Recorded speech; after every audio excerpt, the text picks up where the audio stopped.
एकदम से समाधि लग गई। हम कहते हैं कि हमें भजन में मन नहीं लगता और मन भटकता है। यहाँ शादी हुई है आज और आज ही समाधि लग गई, ये भी कृपा है ना। तो साधना की कृपा, मन को रोकने की कृपा। आज जैसे ही बैठे भजन करने, साधना ऐसी लगी कि आंखें नहीं खुली। पत्नी सेवा कर रही है, सब कुछ चल रहा है, लेकिन नेत्र नहीं खुल रहे हैं। भजन परमात्मा में, केसरी चरणों में मन लग गया है और यहाँ सब कुछ हो रहा है, इसका कोई भाव नहीं है। और देखिएगा आंखें खुली भी तो कब जाकर के 36 से 40 वर्ष हो गई, तब जाकर के आंखें खुली। और देख रहे कौन है आप? अब एक बात बताइएगा, पल भर का समय मिला हो, 36-40 वर्ष के बाद में याद आए ये कौन है? पूछा, उन्होंने कहा मैं आपकी पत्नी हूं स्वामी, मेरा आपसे विवाह हुआ है, मैं आपकी अर्धांगिनी हूं, आपकी सेवा करने का सौभाग्य मुझे मिला है। करदम जी के मन में बड़ा संतोष आया, बताओ मैंने इनके साथ में तो बहुत गलत किया है, इन्हें कोई सुख नहीं दिया। निराश हुआ मन, उनके जीर्ण शरीर को देख करके और उदास हुए। और देखिएगा उनके आंखों से एक बिंद निकला, मतलब एक उदास दुखी होकर के कि मैंने ऐसे कोई सुख नहीं दिया है और मेरा कर्तव्य था कि मुझे पत्नी को सुख देना था, लेकिन मैं समाधि में चला गया, मैं भजन करने लगा। और जब एक दृग बिंदु टपका, उसी से एक बड़े सुंदर सरोवर का निर्माण हुआ। देवहूति से कहा कर्दम जी ने, आप इस सरोवर में स्नान कर लो, तुम्हारी पीड़ा का हरण हो जाएगा। लेकिन देवहूति ने, मैं इस सरोवर में स्नान करके क्या करूंगी अकेली, कुछ मेरे लिए होता है तो फिर आप भी कर लो। दोनों ने स्नान किया तो तरुण अवस्था इनकी हुई, सुंदर तरुण अवस्था। दोनों एक जैसे हैं और दोनों का स्वरूप बिल्कुल सम है और आयु भी बिल्कुल सम हो गई। और उसके बाद में तो अपनी योग शक्ति से एक विमान तैयार किया कर्दम जी ने, और उसी विमान में बैठ करके अपनी पत्नी को लेकर के यह भ्रमण करने के लिए निकल पड़े। अब लोकांतरों का इन्होंने भ्रमण किया, हर जगह दिव्य दर्शन कराए, अनेक प्रकार से घुमाया फिराया। और उसके बाद लौट करके जब अपने घर पर आए तो स्वामी सुखदेव जी ने कहा, राजा परीक्षित, इनके यहाँ पर 9 कन्या हुई।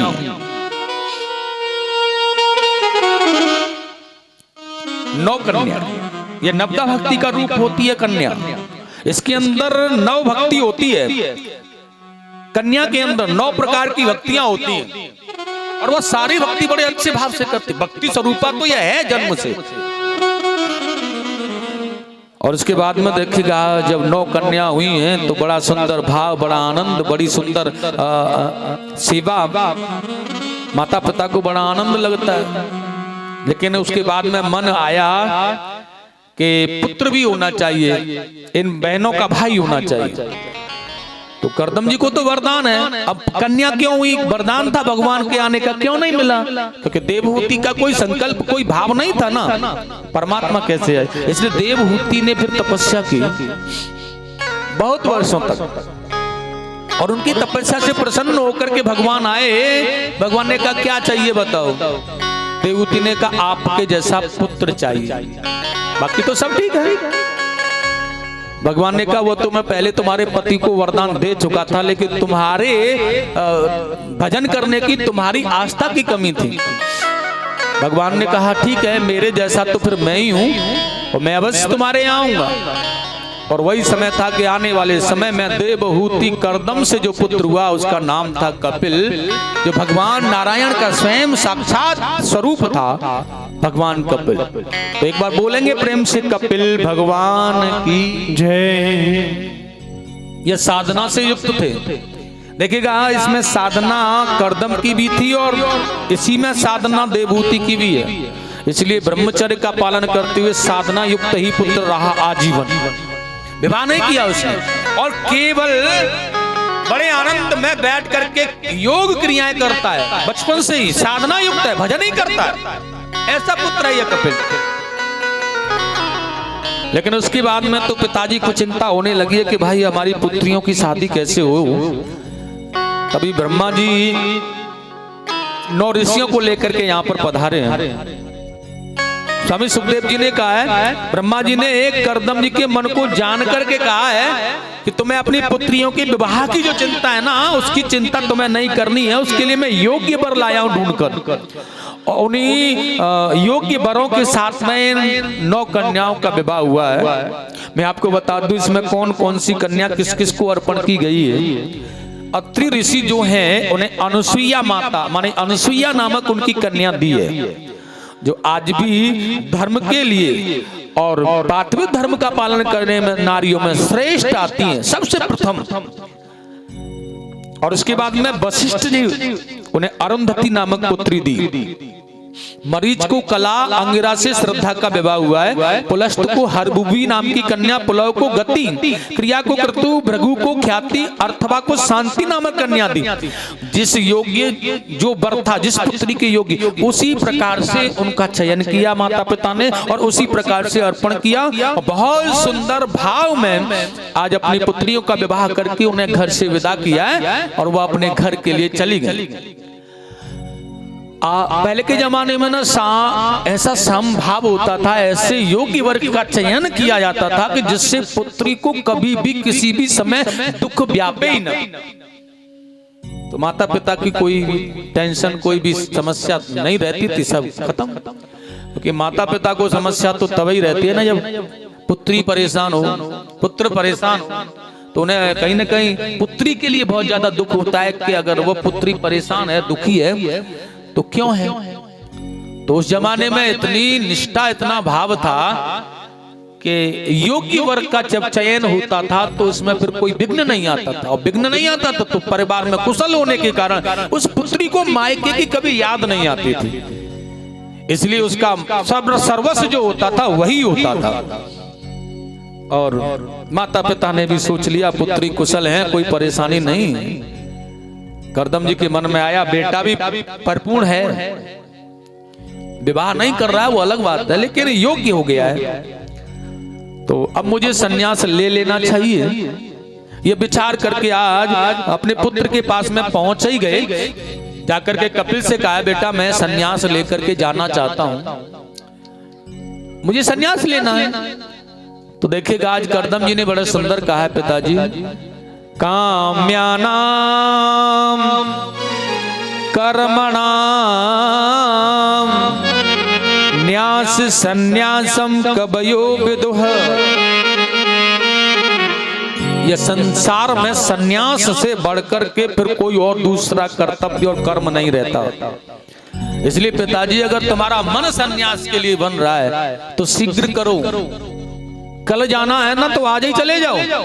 उन्हें कहा इतनी क्या उतावलापन है कि पिताजी को आज ही भेज दें, क्योंकि अच्छा भाव है। उन्हें कहा ये मन बड़ा चंचल है, आज जाने का कर रहा है, कल मना करने लगे तो रुक जाएंगे, इसलिए आज मन कर रहा है ना तो आज ही कर डालो।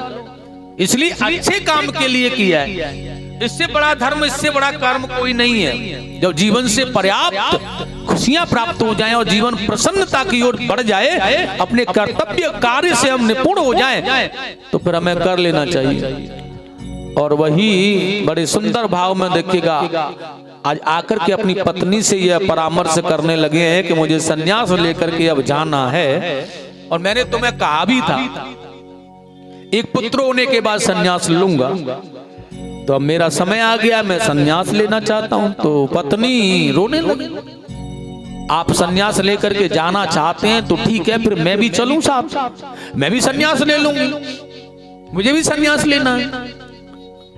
पति ने कहा पत्नी का पति के साथ सन्यास लेना यह धर्मयुक्त नहीं है, क्योंकि अगर पत्नी साथ में है तो पति की जिम्मेदारी होती है उसकी सुरक्षा करना,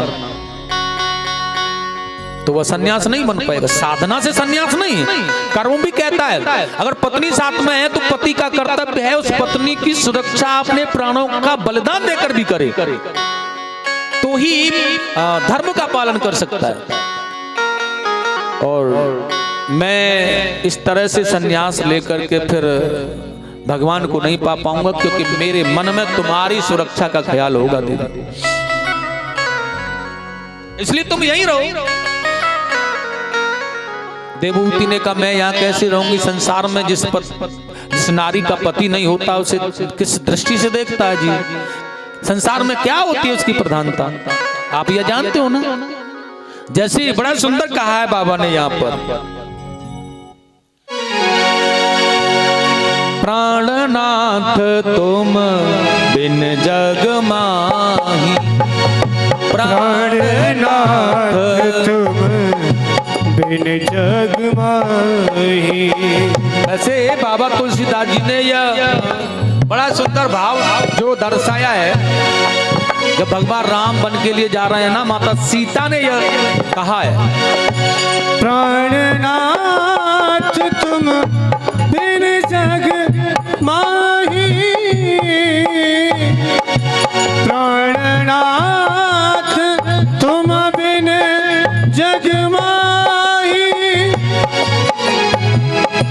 मोको सुखद कतो कछु नाही, मोको सुखद कतो कछु नाही, मोको सुखद कतो कछु नाही। और हे स्वामी, जिय बिन देहा नदी बिन बारी, जिय बिन देहा नदी बिन बारी, जिय बिन देहा नदी बिन बारी, जिय बिन देहा नदी बिन बारी, ऐसे ही नाथ पुरुष बिन नारी, ऐसे ही नाथ पुरुष बिन नारी, ऐसे ही नाथ पुरुष बिन नारी, ऐसे ही नाथ पुरुष बिन नारी। श्री राधे। और ये 500 रुपए श्रीमान भोला नंबरदार की सुपुत्री देवांशी और गुनगुन, 1000 रुपए गुप्तदान, 100 रुपए सुनील पुत्र तनिष्क कथा में दान कर रहे हैं। भगवान इनकी सभी मनोकामना पूर्ण करें। बोलिए गोविंद भगवान की जय। जिय बिन देह नदी बिन बारी, तैसे ही नाथ पुरुष बिन नारी। माता सीता ने तो यह कहा था कि चलो कोई बात नहीं है, आप नहीं ले जा रहे हैं तो मैं सरयू तक तो जाऊंगी ही, तो फिर वहां मैं सरयू में ही अपना पलायन कर लूंगी। ये शरीर ही तो रह जाएगा, बाकी तो सब आपके साथ होगा। मैं शरीर को कष्ट क्यों दूं? क्योंकि मेरे शरीर की सेवा मेरे जिन माता पिताओं के लिए तुम छोड़ रहे हो वह करें, यह संभव नहीं, इसलिए सरयू में इसका पलायन कर दूंगी। राम जी ने कहा यह तो गड़बड़ हो जाएगा, मैं इन्हें छोड़ जाऊं और ये मुझे यहाँ न मिले तो ठीक नहीं है, इसलिए कहा कि तुम साथ ही चलो। लेकिन वह 14 वर्ष की बात थी, ये जीवन भर की बात है। उन्होंने कहा यहाँ तो सन्यास है, उसमें लौट तो ही जाएगा। वनवास में तो 14 वर्ष के बाद आना था ना, लेकिन सन्यास में कोई आना थोड़ी है लौट के। तो यही बात कही है कि बिना आपके मैं कैसे रहूंगी। करदम जी ने समझाने का प्रयास किया है कि जो नारी होती है ना, उसके जीवन की 3 प्रधानता होती है। उन्होंने कहा 3 प्रधानताएं कैसे होती है? क्योंकि जो बचपन होता है नारी का, वह डायरेक्टली केवल पति की देखरेख में नहीं होता, बचपन पहले पिता के यहाँ व्यतीत होता है। उन्होंने कहा हाँ, उसके बाद में फिर जवानी जो आती है उसमें एक योग्य वर्ग का चयन करके पिता उसको थमा देते हैं, जवानी का मालिक पति होता है। उन्होंने कहा उसके बाद तीसरी अवस्था होती है, उन्होंने कहा बुढ़ापा। बुढ़ापे में आसक्ति समाप्त हो जाती है, इसलिए पति का साथ छूटता है और उस समय में केवल हमारा आसरा, हमारा ध्यान रखने वाले होते हैं तो हमारे पुत्र होते हैं। इसलिए मैं तुम्हें अकेला छोड़ करके नहीं जा रहा हूं, बिल्कुल। तुम्हारा पुत्र कपिल तुम्हारा अपना पुत्र है, मेरा अंश स्वरूप है। मैं इसलिए तुम्हें अपने पुत्र के हवाले, तुम्हारे पुत्र के सहारे छोड़ के जा रहा हूं, वह तुम्हारी देखभाल करेगा, अकेली कहां हो। इस प्रकार समझा बुझा करके भगवान सुखदेव जी कह रहे हैं, राजा परीक्षित आज करदम जी देवहूति को छोड़ करके चले गए। बड़ा निराश, बड़ा दुखी मन, बड़ी प्रसन्नता उनके जीवन में हुई, लेकिन फिर भी ध्यान किया कि चलो पुत्र के पास में चलें, और आज पुत्र के सहारे आकर के बैठ गए। अब पुत्र भी कैसा कि केवल योग पद्मासन में बैठ करके साधना चल रही, मैया आकर बैठी। अच्छा, मैया के आने पर बैठने का साहस भाव हुआ है। भगवान कपिल ने आंखें खोल करके देखी तो माँ बैठी हुई है, लेकिन माँ के मन में कुछ विचलित भाव है, कुछ चल रहा है। भगवान ने पूछा, मैया क्या बात है, तुम मुझे कुछ पूछना चाहती हो ना? लेकिन मैं यह जान रहा हूं कि मुझे पूछने में तुम सकुचा रही हो, ऐसा लग रहा है कि पुत्र से कैसे कहूं। इसलिए हे मां, निसंकोच मुझे आप कुछ भी पूछ सकती हो, जैसा भी पूछना है। और उसी प्रकार आज देवभूति ने कहा है, पुत्र मैं यह चाहती हूं कि मुझे यह बताओ, जीवन में सच्चा आनंद और सच्चा सुख कहां मिलता है? भगवान कपिल ने कहा है, मां, कर्दम के जैसे योगी पति के मिलने के बाद भी आप यह प्राप्त नहीं कर पाई हैं कि सच्चा सुख कहां मिलता है, सच्चा आनंद कहां मिलता है। तो बड़े अचंभे की बात है। देवभूति ने एक बात और कही, नहीं नहीं पुत्र, मैं अपनी इंद्रियों को विषय देते देते थक गई हूं। या मेरी इंद्रियां है ना, मुझसे नया नित्य विषय मांगती हैं, और मैं जब इन्हें दे देती हूं ना, तो फिर दूसरा विषय मुझसे मांगती हूं। अच्छा, एक बात, आज बच्चा स्कूल गया और उसने पैसे मांगे और हमने जेब से निकाल के दे दिए, तो वह कल फिर मांगेगा, परसों फिर मांगेगा, और हम देते रहेंगे, वो मांगता रहेगा। और जो पैसे लेकर के वो जा रहा है ना, वह उसमें उसका अनिष्ट है, क्योंकि वो वहां बाजार से जो वस्तु खरीद रहा है ना, वो जो वस्तु है, जो सामान खरीद रहा है, जो खा रहा है ना, वो ठीक नहीं है उसके लिए। उस समय, जिस समय वो विद्या अध्ययन कर रहा है, उस समय सात्विक भोजन उसके लिए होना चाहिए, साफ सुथरा घर का, माँ को स्वयं बनाना चाहिए वो भोजन, और उसमें भी प्रेम होना चाहिए उस भोजन में भी, जिस भोजन को बालक खा रहा है, विद्यालय के लिए लेकर के जा रहा है, और वो भी बिल्कुल सात्विक होना चाहिए, बिना किसी दुर्गंध के, बिना किसी भाव के, साधना युक्त होना चाहिए, तभी तो मन साधना युक्त होगा।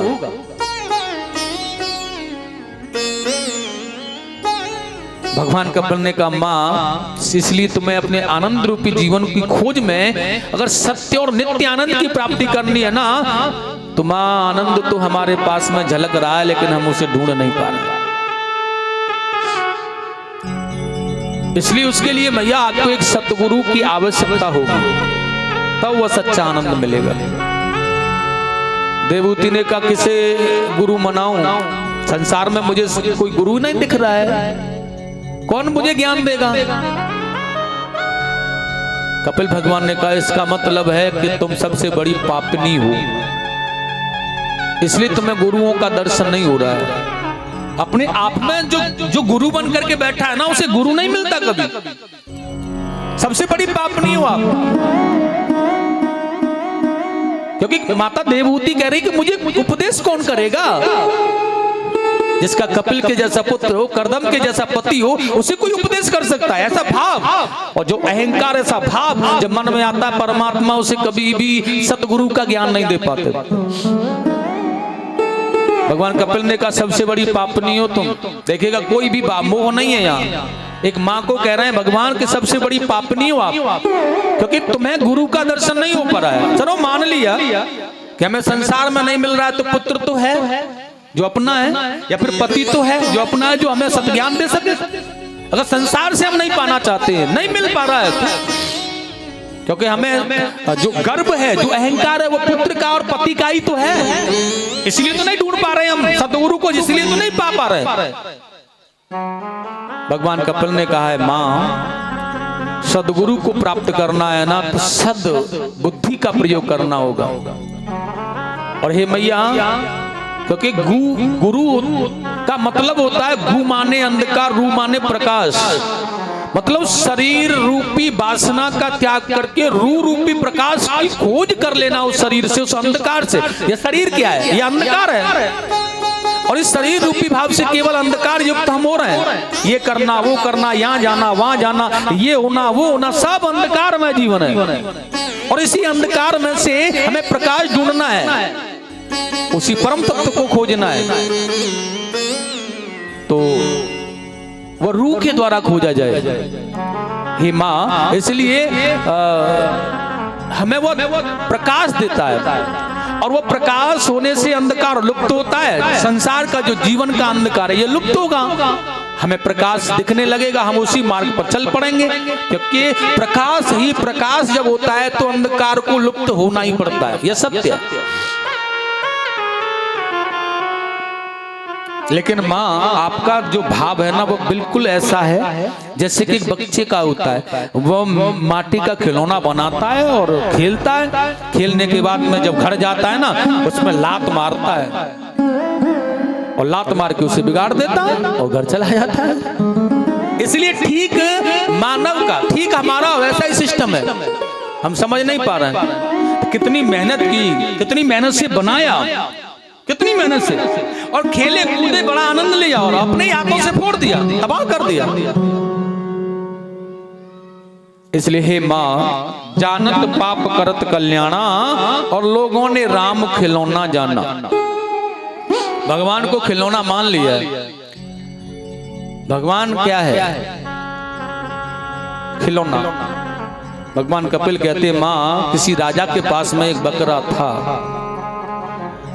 राजा ने ऐलान किया था, जो मेरे बकरे को झिकाएगा मैं उसे धन संपदा आधा राज्य दूंगा। यह लालच और यह मोह बड़ा बुरा होता है। इसलिए हे माँ, दुनिया भर के लोग उस बकरे को झिकाने के प्रयास में लग गए, लेकिन वो बकरा नहीं झुक पाया। अंत में एक शर्त यह भी थी कि बकरा झुकेगा नहीं तो सबको ऐसे नहीं छोड़ूंगा, मैं कारागृह में डाल दूंगा। और सबको कारागृह में डालता गया। शर्त इतनी बढ़िया थी कि बिना कारागृह में डालेगा तो सेवक उसका दास बनना पड़ेगा, और सेवक उसे मिलते रहे, जो भी कहता है वो कराता है। एक बार वहीं होकर के एक महात्मा जा रहे थे, एक संत जा रहे थे। भगवान कपिल ने कहा, हे माता, वही संत ने उस गांव में प्रवेश जब किया तो गांव के उस माहौल को देख करके उनसे पूछा उन्होंने, भैया क्या बात है? कहा, महाराज, यहाँ का राजा बड़ा खतरनाक है, ये लोगों को बहला लेता है, लोभ देता है और फिर कारागृह में डाल देता है। महात्मा जी ने देर नहीं की, एकदम से वहीं गए, राजा के पास में जाकर के कहा, भैया तेरे बकरे को हम झुका करके लाना चाहते हैं।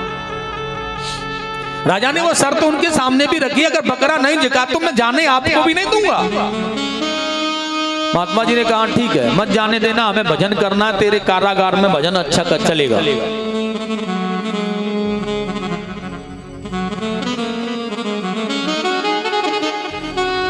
बकरे को ले लिया और कहीं से सुंदर सी एक मुट्ठा घास ली, एक छड़ी ले ली हाथ में, चल दिए लेकर। जेठ की दोपहरी का समय था, भूख प्यास सता रही थी बकरे को, और किसी रेतीले पर्वत पर लेकर के चढ़ गए। गरम रेत चढ़े जाना, लंबी यात्रा के कारण बकरा थक गया, बैठ गया। महाराज जी के मन में आया, भूखा है, अच्छा जल भी नहीं पिया तूने, तो ठीक है, पहले तुझे खिला पिला देता हूं, फिर सफर करेंगे। घास निकाली झूले में से, बकरे को कहा, ले खा। बकरा जैसे ही खाने लगा वो घास, भगवान कपिल कह रहे हैं, मां, वही महात्मा जी ने घास को झोली में रखा, वो छड़ी जो थी ना उसे निकाला, और वो छड़ी से बकरे की पिटाई करना प्रारंभ किया। बकरे की जब एक तो भूखा प्यासा परेशान, और फिर पिटाई। ऐसी अवस्था में क्या हुआ, चक्कर आए और एकदम से मूर्छित होकर के गिर पड़ा। थोड़ी देर के बाद में थोड़ा जल के छींटे मुख पर मारे, होश आया, फिर कहने लगे चलो। बकरा चला, थोड़ी देर के बाद में फिर गिर गया। मैंने कहा भूखा प्यासा होगा, वही घास निकाली, फिर खिलाया। और फिर खिलाने के लिए जैसे उसने किया, मुख एकदम से वह झोली में रखी, छड़ी निकाली, पिटाई की। इतना पीटा कि वह सूज गया, बकरा मोटा हो गया। अच्छा, धोले से मोटा तो हो गया लेकिन झिका नहीं,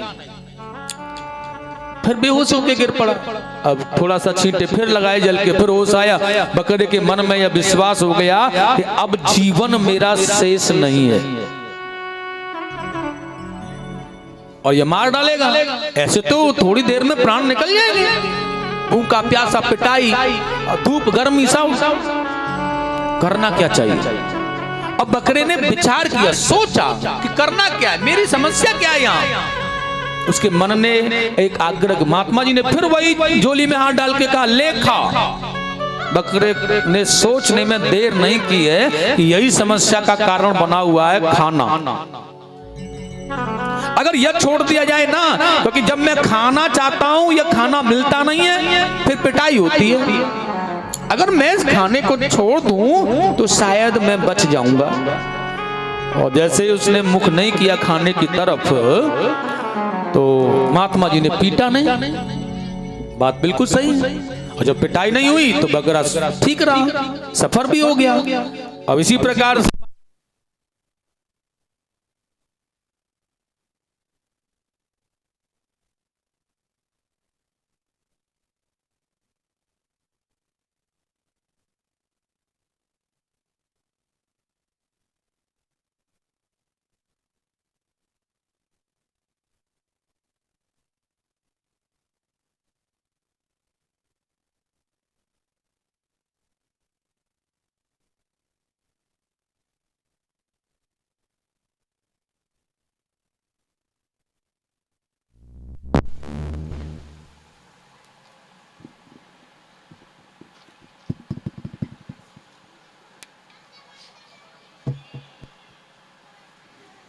बोलिए गोविंद भगवान की जय। लेकर के आ गए।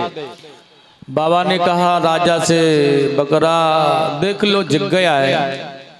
राजा ने वही बढ़िया वाली घास लेकर के और वही बकरे से कहा, ले खा। लेकिन छड़ी अभी महात्मा जी के पास में ही थी और वह पास में ही खड़े थे, वह उनके हाथ में लगी हुई थी। अब बकरे की दृष्टि उस छड़ी पर है, वो घास पर नहीं है, खाने पर नहीं है। कहां है दृष्टि? केवल छड़ी। राजा ने, महाराज ने कहा बकरा जिग गया ना? राजा ने कहा हाँ जिग गया महाराज। माता देवहूति ने कहा मैं समझी नहीं पुत्र। भगवान कपिल ने कहा माँ यह बकरा कोई और नहीं है, यह बकरा है हमारा यह मन। यह बकरे की तरह करता है बिल्कुल, कभी यहाँ कभी वहां, कभी इधर कभी उधर, कभी भी कहीं भी पहुंच जाता है। इसकी चंचलता बड़ी प्रबल है। भगवान कपिल कह रहे हैं इसलिए हे माँ, इस मन को रोकना है ना तो विवेक रूपी बुद्धि का प्रयोग करना होगा। वह छड़ी है ना हमारी, वही विवेक रूपी बुद्धि है। अच्छा, ये विवेक रूपी जो छड़ी रूपी बुद्धि है ना, इस बुद्धि से मन को रोको। नहीं कहा नहीं रोके तो फिर मार लगाओ इसमें, मार से तो रुकेगा। और जब मार लगाओगे विवेक रूपी बुद्धि से, छड़ी से, तो यह सुधरेगा, फिर सीधा चलेगा। और जब यह बुद्धि का साथ करने लगेगा तो इंद्रियों के संबंध से छूट जाएगा। फिर इंद्रियां इसका कुछ नहीं बिगाड़ पाएंगी, फिर इंद्रियां ही इसके पास आएंगी। और जब इंद्रियां इसके पास आएंगी ना तो यह प्रबल, तब तक यह प्रबल बन चुका होगा, यह बलवान बन चुका होगा, फिर इंद्रियां इसका कुछ नहीं बिगाड़ पाती माँ। इसलिए इंद्रिय मन के बस करे, मन कर बुद्धि के संग, और बुद्धि राखे हर पद जहां लागे ध्यान अमंग।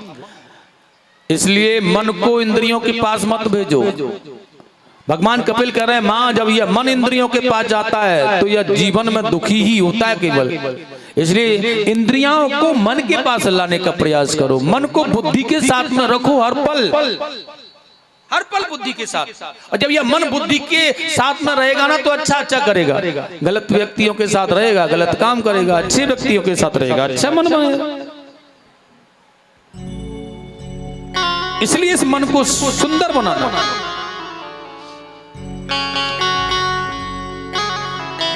जानिए जब ही जीव जग जागा और जब सब विषय विलास विरागा। हम अभी सोए हुए हैं, जागेंगे कब? जब यह वैराग्य हमें हो जाएगा संसार का कि यह पुत्र भी कुछ नहीं, पत्नी भी कुछ नहीं, पुत्रियां भी कुछ नहीं, ये सब कुछ भी है ना, यह कुछ भी नहीं है। जब ऐसा वैराग्य हमारे जीवन में आ जाएगा जिस दिन, तो समझेंगे कि हाँ हमारा अब दिन हुआ है, अब हम जागे हैं। बाकी तो रात्रि चल रही है, सो ही रहे। इसलिए बड़े सुंदर भाव में गाना है आप। मन की तरंग मार लो बस हो गया भजन,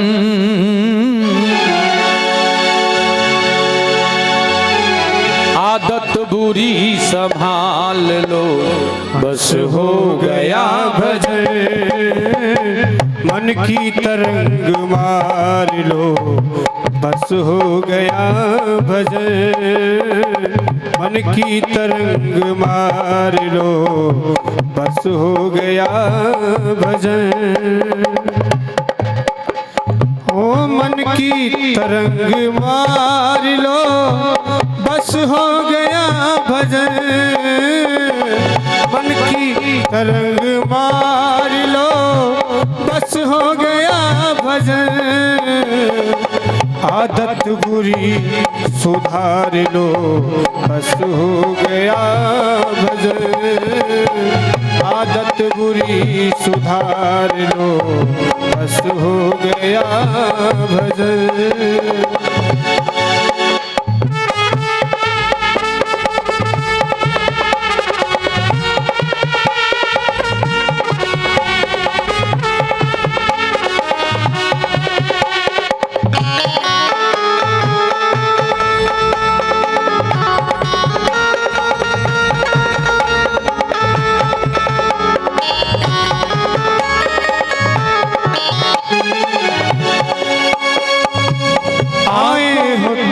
कहाँ से जाओगे तुम, कहाँ आए हो तुम, कहाँ से जाओगे तुम, कहाँ जाओगे तुम, कहाँ आए हो तुम, कहाँ से जाओगे तुम, कहाँ कोई ठिकाना नहीं। मैं प्रारंभ में कह रहा था कि जीवन का अब तो कोई भरोसा नहीं प्रभु परीक्षित जी, अब कुछ भरोसा नहीं। पता नहीं महाराज, बाप के सामने बेटा, बेटा के सामने बाप। हो आए हो तुम कहाँ से जाओगे तुम, कहाँ जाओगे तुम, कहाँ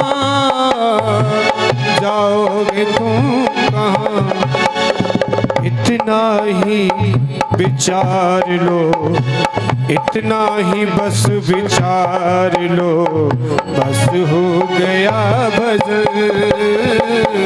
आदत बुरी सुधार लो बस हो गया भजन।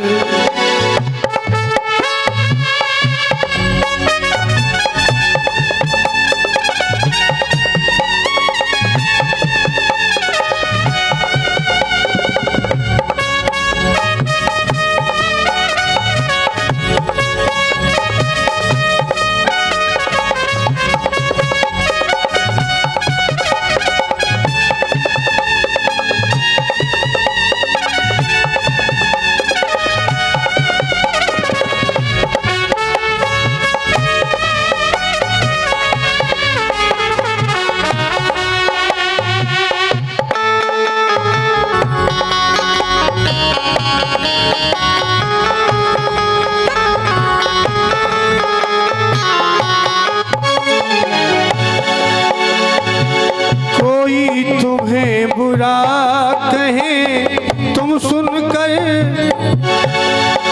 हो कोई तुम्हें बुरा कहे तुम सुनकर करो क्षमा। कोई तुम्हें बुरा कहे तुम सुनकर करो क्षमा, तुम सुनकर करो क्षमा। वाणी का स्वर संभाल लो, वाणी का स्वर। इसी वाणी से पराये अपने हो जाते हैं और अपने पराये हो जाते हैं महाराज। ये जो वाणी है ना, ऐसी स्थिति पैदा कर देती है कि अब कोई भी कार्य कराइए अपने घर में, भाई भाई के यहाँ नहीं बैठ रहा महाराज।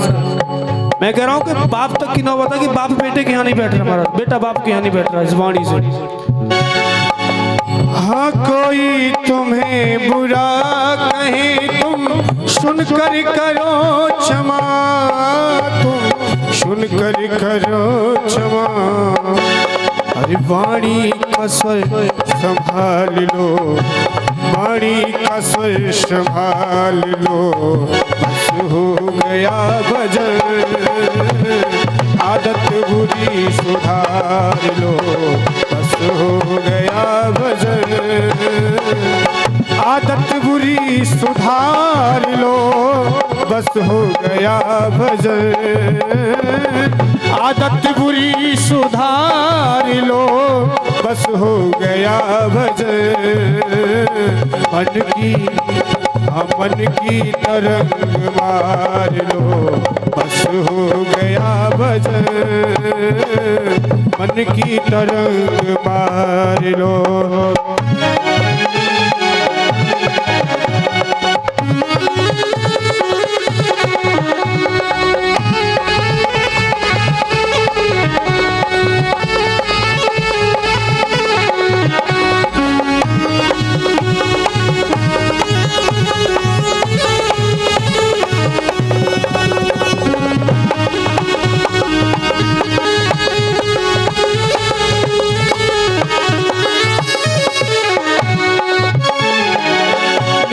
सभी के साथ में बन जाए तो करो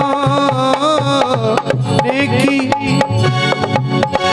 कहते हैं नेकी सभी के साथ में बन जाए तो करो महाराज।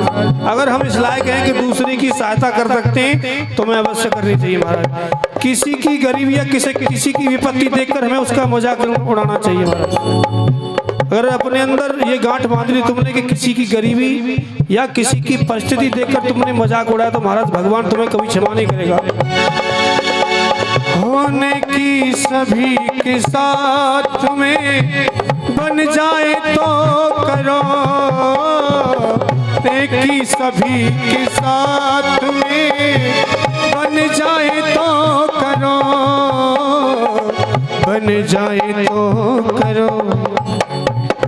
मत सरबंदी का हार लो, मत सरबंदी का हार लो, बस हो गया भजन।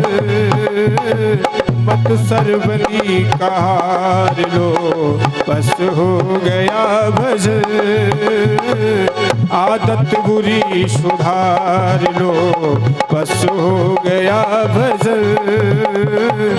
आदत बुरी सुधार लो, बस हो गया भजन। आदत बुरी सुधार लो, बस हो गया भजन। अगर मन सुधारना है तो उठाइए दोनों हाथों को ठाकुर जी के चरणों में। आज दोनों हाथ उठाकर हम ये दृढ़ निश्चय लेते हैं सभी। हाँ जी दरबार लो, आप भी कुछ कमा के खा लो कहते हैं। दोनों हाथों को उठाकर कहेंगे आज हम ये प्रण लेते हैं श्रीमद् भागवत में इस मंच पर ठाकुर जी के सामने कि कभी भी हम किसी के बारे में गलत नहीं सोचेंगे। और उठाइए दोनों हाथों को ताली बजाते हुए। मन की मन की तरंग मार लो, बस हो गया भजन। मन की तरंग मार लो, बस हो गया भजन। आदत बुरी सुधार लो, बस हो गया भजन। बस हो गया भजन। दूसरी बात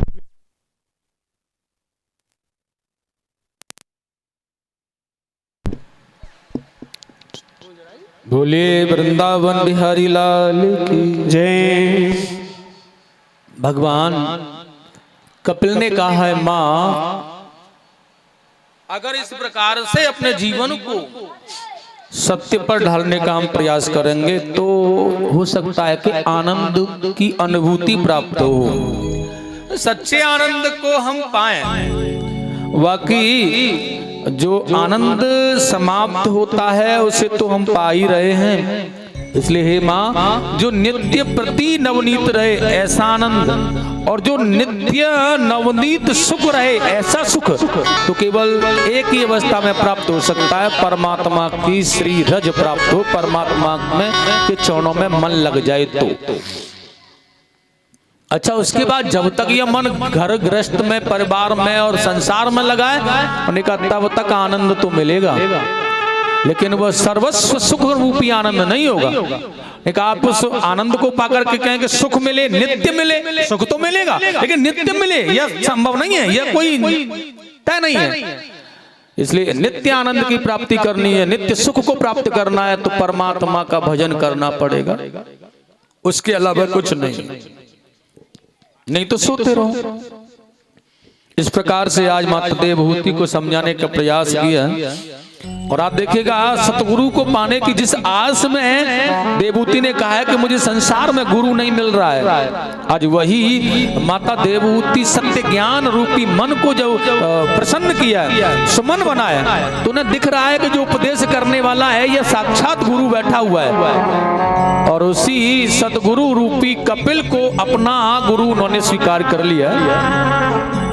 और भगवान कपिल ने आज माता देवहूति को सत ज्ञान दिया, सद उपदेश किया है और उनके अंतरात्म में परम आनंद की, नित्य आनंद की लहर जागृत की और जीवन पर्यंत सुख का अनुभव किया है। और वह कब मिलता है जब दूसरों के लिए तुम त्याग करते हो, और वही सुखमय और नित्य आनंदमय होकर के आज भगवान कपिल के दिव्य उपदेश को पाती हुई माता देवहूति इतनी सरल हो गई कि जीवनमय संसार का जो दुख है ना, संसार के लोगों का जो दुख है ना, उन्हें अत्यधिक लगने लगा और उसी में उन्हें का संसार में जो आज इस आनंद को प्राप्त यह जीव कर रहा है यह दुखमय है और उसी में यह अत्यंत सरल बनती गई और उसी के साथ तरल बन गई। उनकी आंखों से दृग्बिंद निकला और वहीं से उस दृग्बिंद ने एक प्रभाव प्रारंभ किया और पूरा का पूरा उनका जो शरीर है जन कल्याण को करने के लिए एक सिद्धदा नाम की नदी बनकर के बहने लगा। और आज भी वो लोग कल्याण को कर रहा है और संसार का कल्याण करते हुए समुद्र में जाकर के मिल गया। ऐसी पावन पवित्र देवहूति माता की सरता है बड़े सुंदर भाव में भगवान कपिल ने जिन्हें दिव्य उपदेश देकर के प्राप्त कराया और संसार का सुख प्राप्त किया इन्होंने। भगवान सुखदेव जी ने कहा, राजा परीक्षित, यह देवहूति का जो वंश था कपिल के न विवाह करने पर यहीं स्थगित हो गया और इन्होंने परम गति की प्राप्ति को किया है। आगे चल करके आकृति का विवाह रुचि के साथ में हुआ। इनके यहाँ पर यज्ञ नामक पुत्र और दक्षिणा नामक कन्या हुई जो कि साक्षात नारायण के अवतार थे। यज्ञ का जो स्वरूप था वह स्वयं भगवान नारायण का था और दक्षिणा का जो स्वरूप था वह साक्षात लक्ष्मी का था।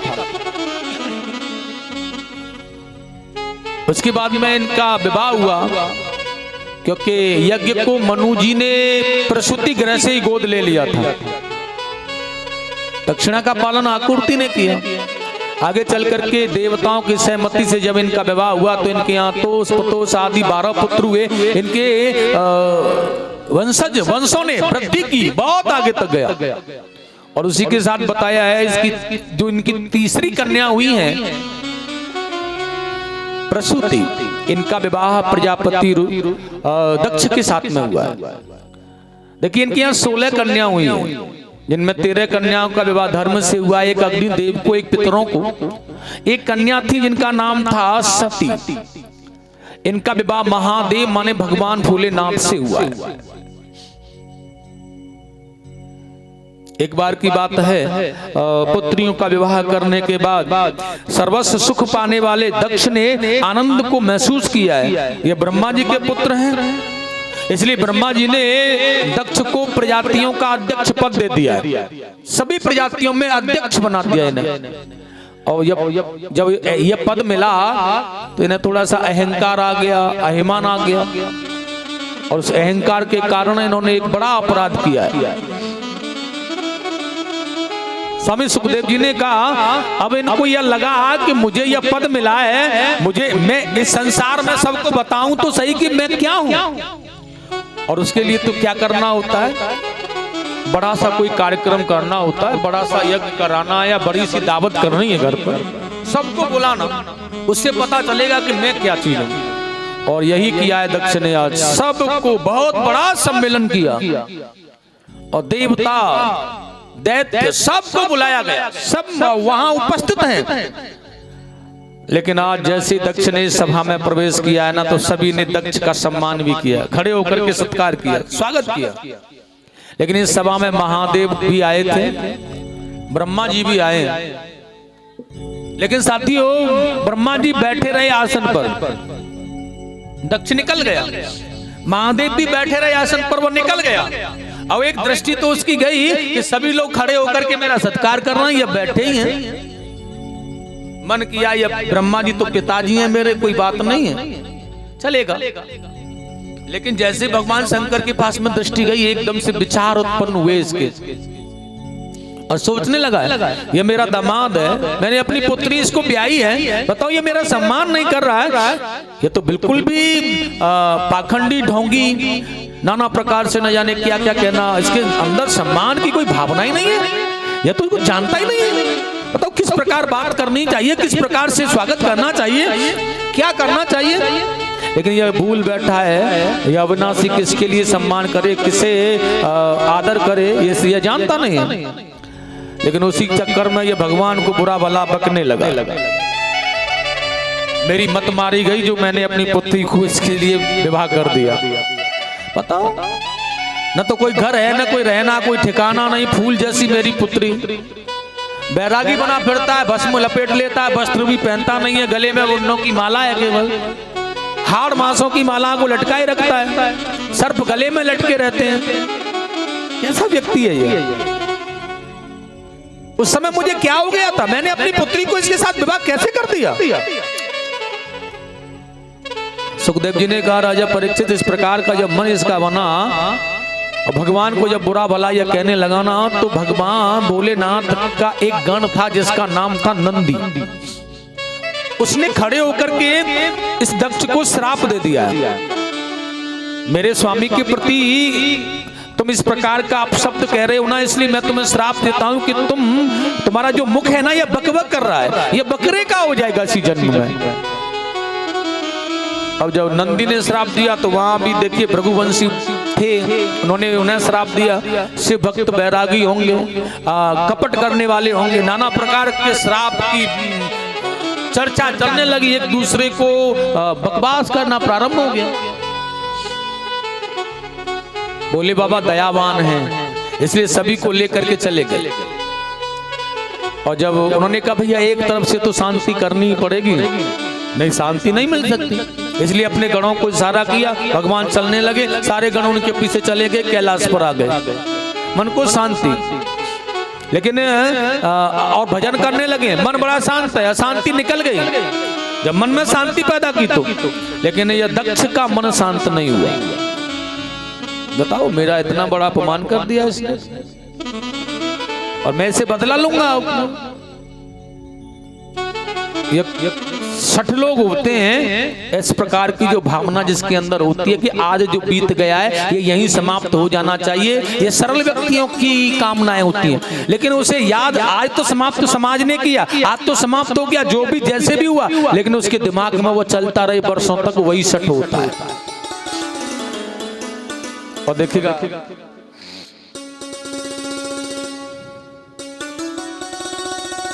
एक यज्ञ का आयोजन किया है इन्होंने, आज सभी को न्योता भेजा है, सारे देवतागण आ रहे हैं, सभी को न्योता भेजा है, लेकिन बस एक बात है, भगवान भोलेनाथ को निमंत्रण नहीं भेजा है।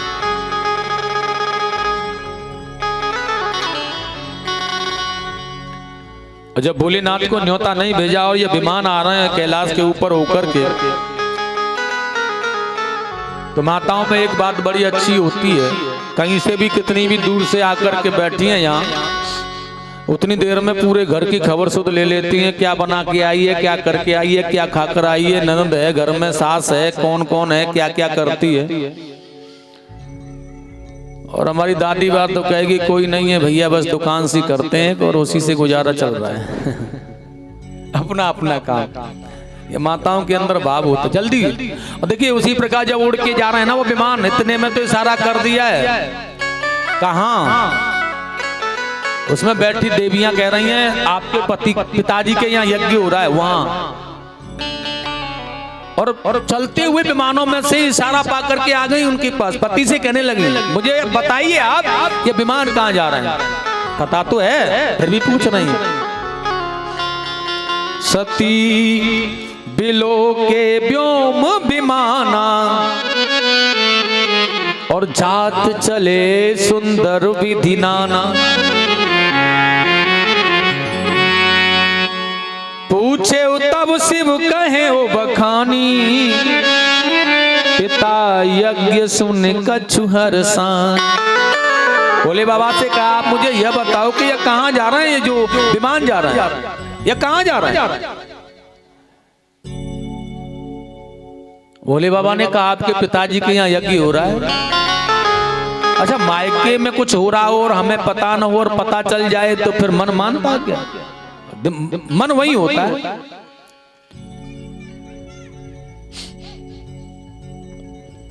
इसलिए कहा है हमारे पिताजी के यहाँ यज्ञ हो रहा है तो फिर हमें भी तैयारी करनी चाहिए ना, हम भी चलेंगे ना। बोले बाबा ने कहा हम नहीं जाएंगे। क्यों? क्योंकि हमें न्योता भेजा नहीं। माताजी कहने लगी कोई बात नहीं है, छोटे मोटे झगड़े स्वामी घर घर में होते हैं, रिश्ता लहू का अपने अपने ही होते हैं, इसलिए कोई बात नहीं है, आप मुझे भेज दो। भगवान ने कहा नहीं वहां नहीं जाएंगे। लेकिन बड़ी सुंदर बात कही है आज इन्होंने, और कितना सुंदर कहा है देवी। ये माता सती ने कहा पिताजी के यहाँ, मित्र के यहाँ, गुरु जी के यहाँ बिना बुलाए जा सकते हैं ना। लेकिन भोले बाबा ने कहा जद्यप विरोध माना जहाँ कोई, और तहाँ गए कल्याण न होई। गुरु जी के यहाँ तब जाओ जब खुशी खुशी आपका और उनका मन चल रहा है। गुरु जी के यहाँ उत्सव कोई हो रहा है और आपका और उनका मन ठीक नहीं है, आप वहां पहुंच गए, उस समय विघ्न आए तो क्यों जाओ।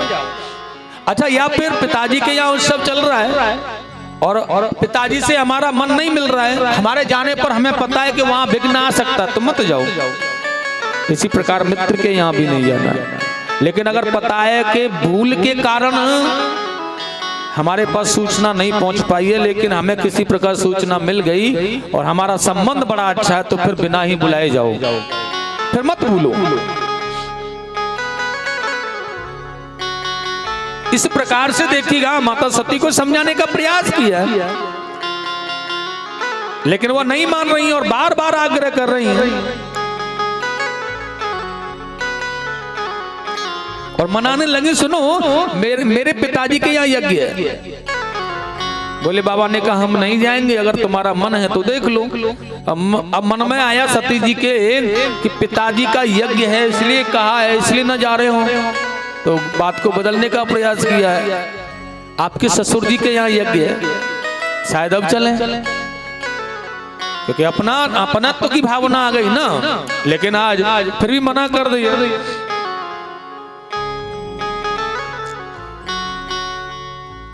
शंकर जी यूं सती से बोले, बाबा कहने लगे तुम्हें जाना है तो जाओ, मेरे बस की नहीं है, मैं नहीं जाऊंगा।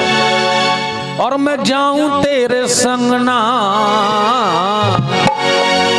तेरे बाबुल के अंगना ना जाऊं, तेरे बाबुल के अंगना ना जाऊं, तेरे बाबुल के अंगना ना जाऊं। भैया मना रही है चलो ना, आपके ससुर जी के यहाँ हो रहा है यज्ञ। बाबा ने कहा नहीं जाऊंगा। मेरे ससुर जी बाद में, तेरे पिता, तेरे बाबुल पहले, इसलिए नहीं जाना।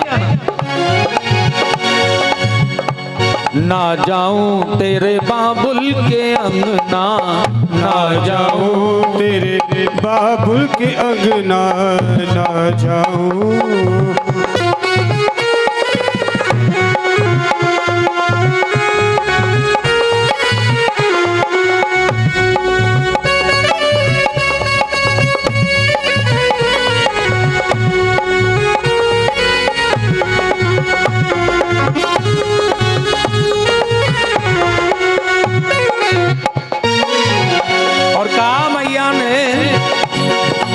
वैसा नहीं है वहां का यज्ञ, कैसा है तो फिर ढोल मृदंग बाजत होंगे, देव सभी विराजत होंगे। ढोल मृदंग बाजत होंगे, ढोल मृदंग बाजत होंगे। मेरा मायका ऐसा वैसा नहीं है, वहाँ बड़ी व्यवस्था होगी, सारे रिश्तेदार नातेदार, बहुत बड़ा फंक्शन, बहुत बड़ा यज्ञ, सारे देवता भी बैठे होंगे। ढोल मृदंग बाजत होंगे, देव सभी विराजत होंगे। ढोल मृदंग बाजत होंगे, देव सभी विराजत होंगे। हाँ, देव सभी विराजत होंगे। ओ मेरो कहनो मानो, मत जिद कूटानो, मेरो कहनो मानो, मत जिद कूटानो। हाँ मेरो कहनो मानो, मत पिता ठानो, मेरो कहनो मानो, मत जिद कूटानो। नहीं निमंत्रण हमको भेजा, नहीं निमंत्रण हमको भेजा। बाबा कहने लगे न्योता ही नहीं है तो फिर उस सब में जाए कैसे, कैसे देखे कि कौन आया है। नहीं निमंत्रण हमको भेजा, ये बुलाने का भी ढंग ना, तेरे बाबुल के अंगना ना जाऊं, तेरे बाबुल के अंगना ना जाऊं।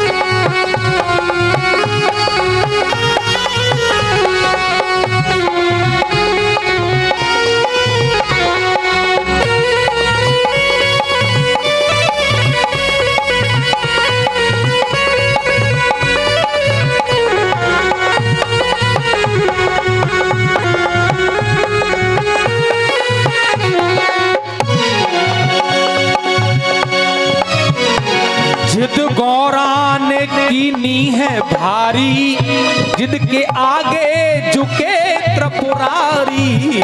जिद गौरा ने कीनी है भारी, जिद के आगे झुके त्रिपुरारी। हाँ, जिद के आगे झुके त्रिपुरारी हो, जिद के आगे झुके त्रिपुरारी।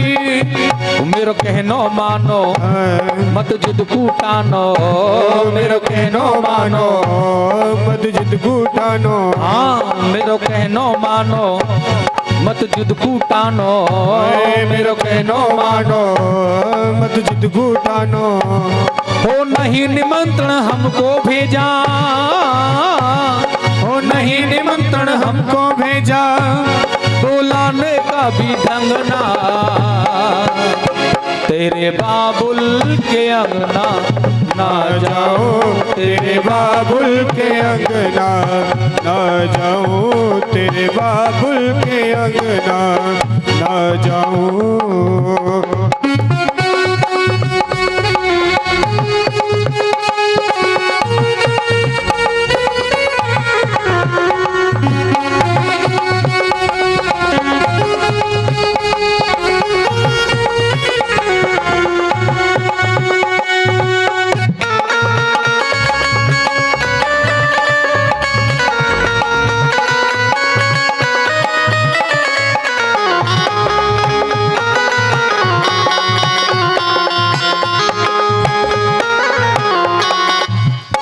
गौरा चल दीनी बाबुल के घर को, अब सोच हुआ शंकर को।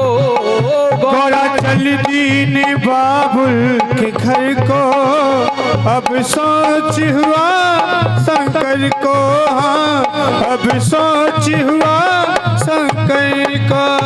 गौरा चल दीनी, हाँ हाँ गौरा चल दीनी, ओहो गौरा चल दीनी बाबुल के घर को, अब सोच हुआ शंकर को। गौरा चल दीन बाबुल के घर को, अब सोच हुआ शंकर को। हाँ, अब सोच हुआ शंकर को। ना आज्ञा मानी ना भोले की मानी, ना आज्ञा मानी भोले की न मानी। हाँ ना आज्ञा मानी ना भोले की मानी, ना आज्ञा मानी न भोले की मानी। ओ बिना बुलाए गौरा जा रही, ओ बिना बुलाए गौरा जा रही। हाँ बिना बुलाए गौरा जा रही, ना माने मेरा कहना, तेरे बाबुल के अंगना ना जाओ, तेरे बाबुल के अंगना ना जाओ, तेरे बाबुल के अंगना। भोला को कैसे मनाऊं रे, आहा जाने ही ना डरो बाबा। अरे मान जाओ, मेरे पियर में चल रहा है यज्ञ, कैसे भी तो मानो। और कहने लगी है मैया, अरे भोला को कैसे मनाऊं रे, भोला बाबा न माने। भोला को कैसे मनाऊं रे, भोला बाबा न माने। बाबा न माने भोला बाबा न माने, बाबा न माने भोला बाबा।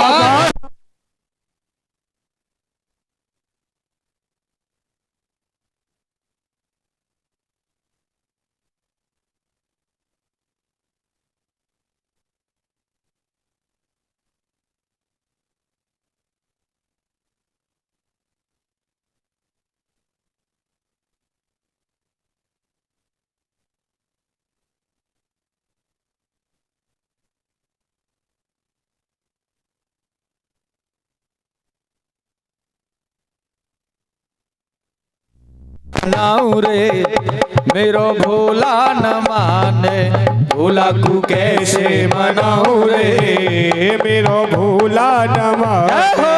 भोला न माने मेरो भोला न माने, भोला न माने मेरो भोला न माने। भोला को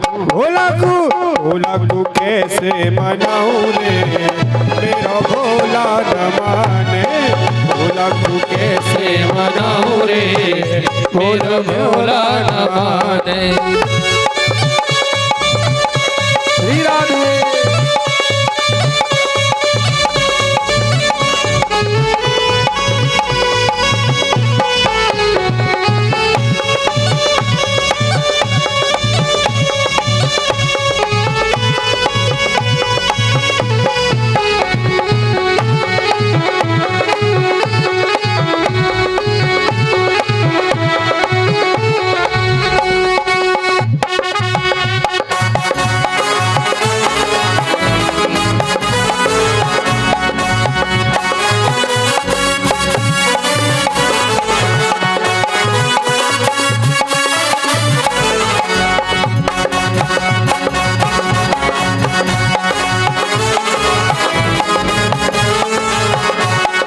भोला को भावे ना लड्डू पेड़ा, भोला को भावे ना लड्डू पेड़ा, भोला को भावे ना लड्डू पेड़ा। लड्डू पेड़ा, लड्डू पेड़ा, लड्डू पेड़ा, लड्डू पेड़ा।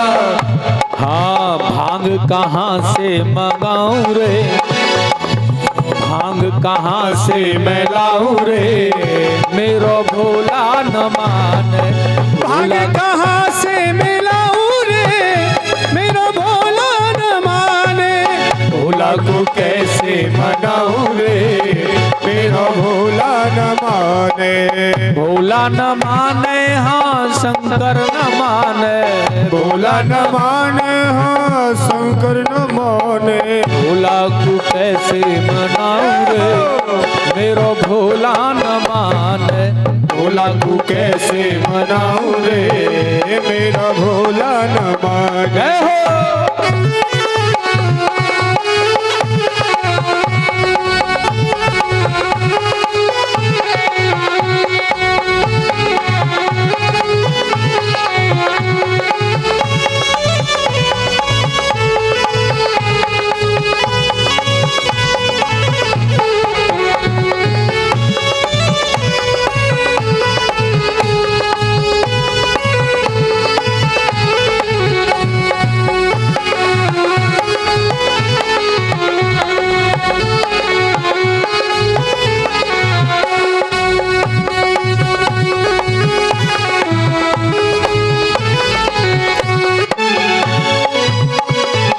भोला को भावे न हाथी घोड़ा, भोला को भावे न हाथी घोड़ा, भोला को भावे न हाथी घोड़ा, भोला को भावे न हाथी घोड़ा, हाथी